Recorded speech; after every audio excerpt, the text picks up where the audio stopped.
Hi, this is Steve Hingle, MidlifeCrisisCoaching.com. Today I'm going to talk about getting rid of your internal conflicts, the deep wisdom process. In the Gospel of Thomas, Jesus says, "If you bring forth what is within you, what you bring forth will save you. If you do not bring forth what is within you, what you do not bring forth will destroy you." We've all heard the term internal conflict, and we hear people say that they are of two minds, but few of us actually look at what that means. Internal conflicts can not only keep us confused and stuck, but can sabotage our efforts, be a source of great stress, and suck all our energy. One of the best tools for dealing with internal resistance is the deep wisdom process, where we split out different parts of the personality, where we actually assume that there are two minds, or even more than two minds at work. And we can label these parts of our personality, such as the critic and the victim, and we can engage them in dialogue. Now you might be thinking, wait a minute, this sounds like schizophrenia. But no, it's something that sane people can do to get rid of internal conflicts. It's rooted in Jung's active imagination, and it goes by names like shadow work, psychodrama, four quarters coaching, and voice dialogue. These are all variations on what I'm talking about here, what I call the deep wisdom process. This is about stepping out of your drama and stepping into authentic power and wisdom. It can go in a lot of directions, but most often it proceeds as follows. Number one, identify parts that are in conflict and get them talking to each other. Number two, get into the role of the independent observer and notice what's going on and what needs to happen. Number three, introduce an additional role of a spiritual loving part and have it bestow blessings on the conflicting parts.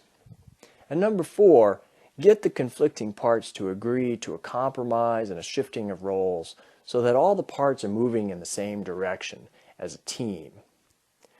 In describing the process, I'm going to use an example of John, an artist who's blocked creatively. This is a much condensed version of what would actually happen. Number one, identify the parts that are in conflict, label them, and get them talking to each other. We start by identifying the part that is loudest or most obvious. John says, "I don't know what to do. I can't think of anything worth painting." And he tentatively labels this part, "I don't know." And he finds a spot in the room for that part. He writes, "I don't know," in big letters on a piece of paper, and he places this on the floor, and he'll continue to make these signs for each new part.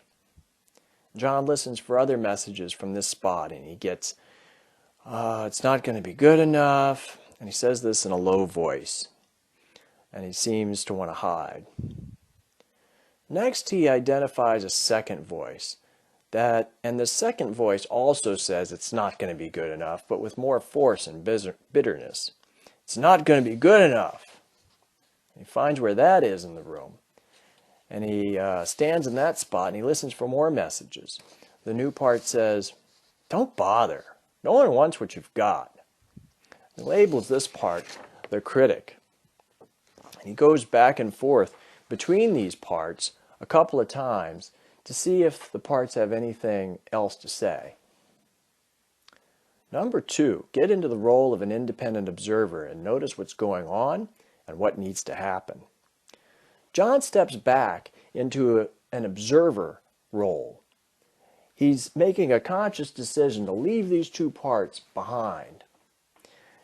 The observer is like your internal life coach.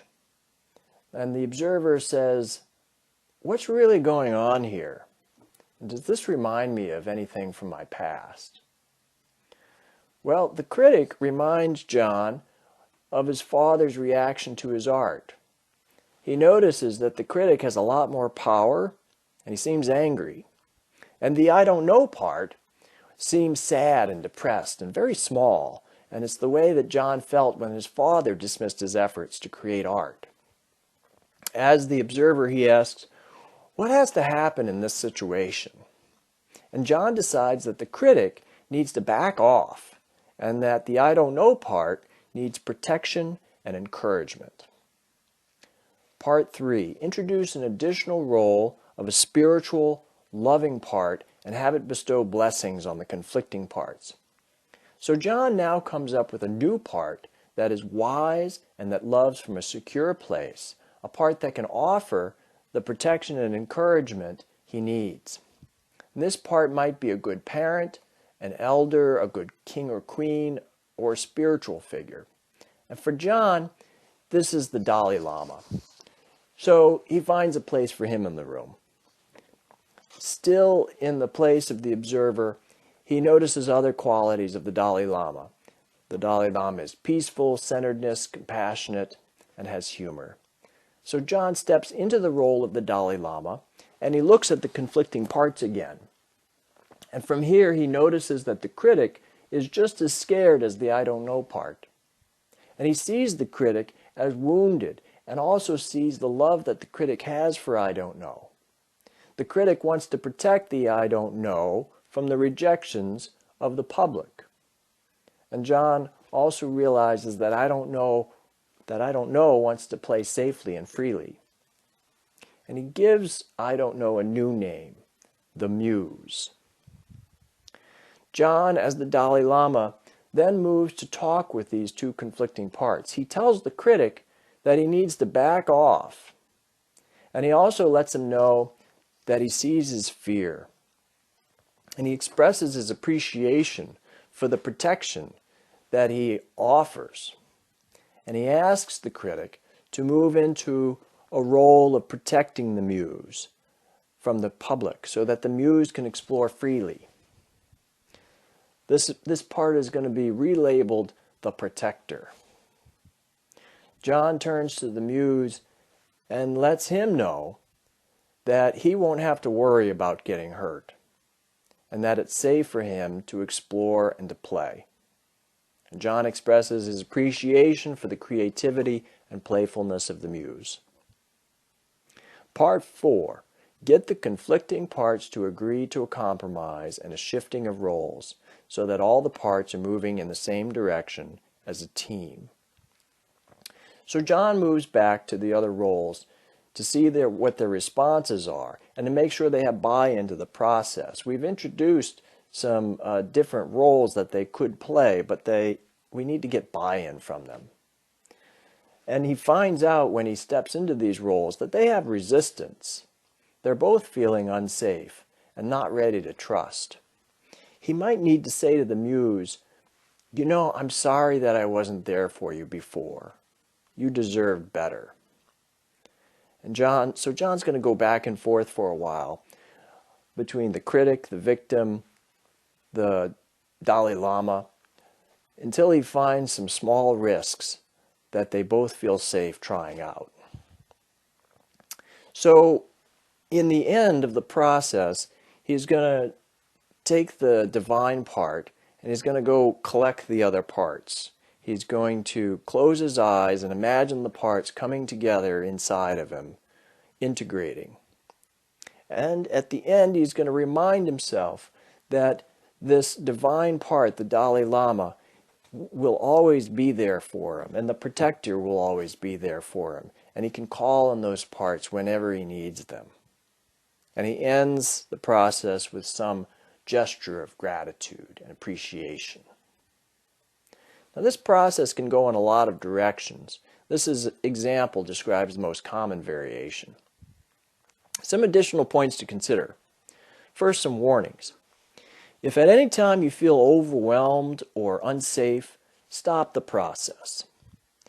You should not attempt to facilitate another person in this work unless you've had training. This work is not recommended for the mentally ill or people with a history of abuse.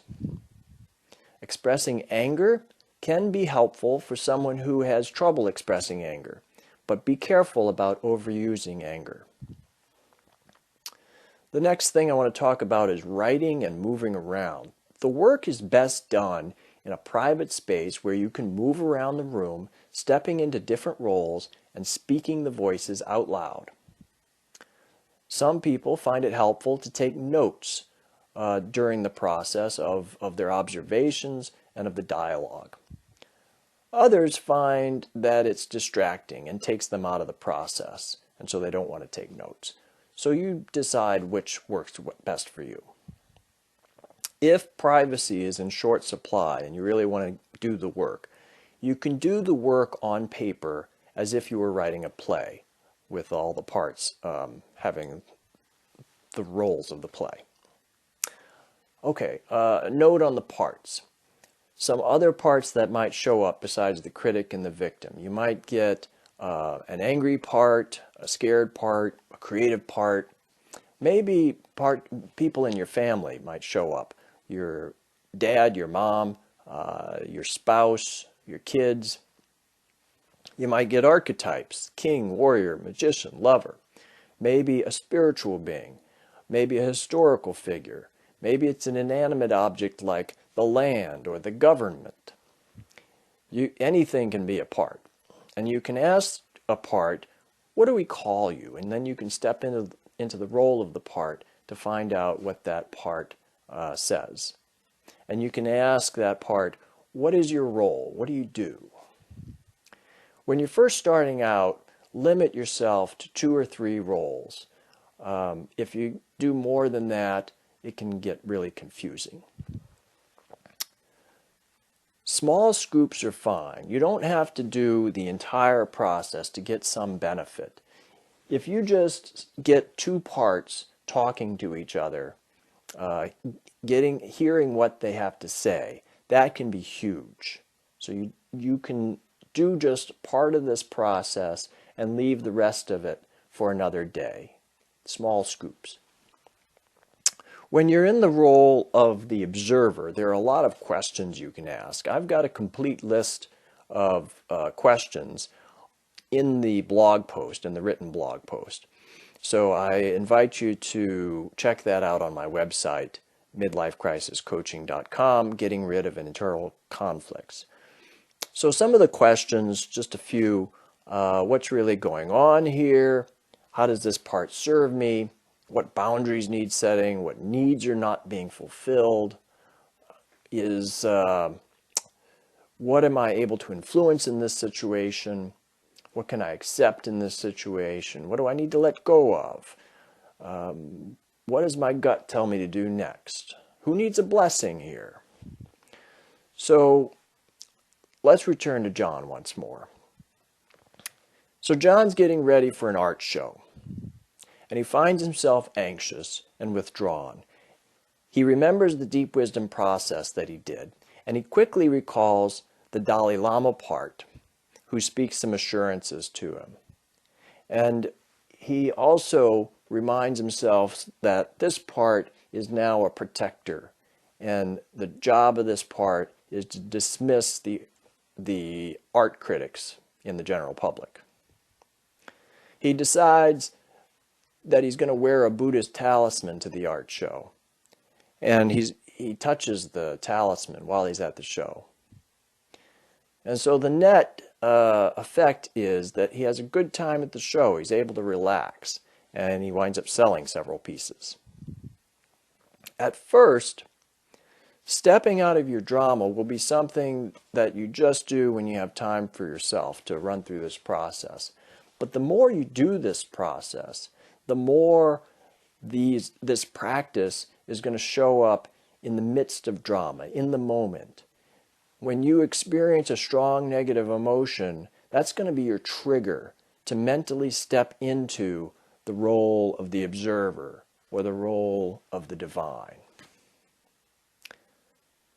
Let me know if you'd like me to facilitate a process for you.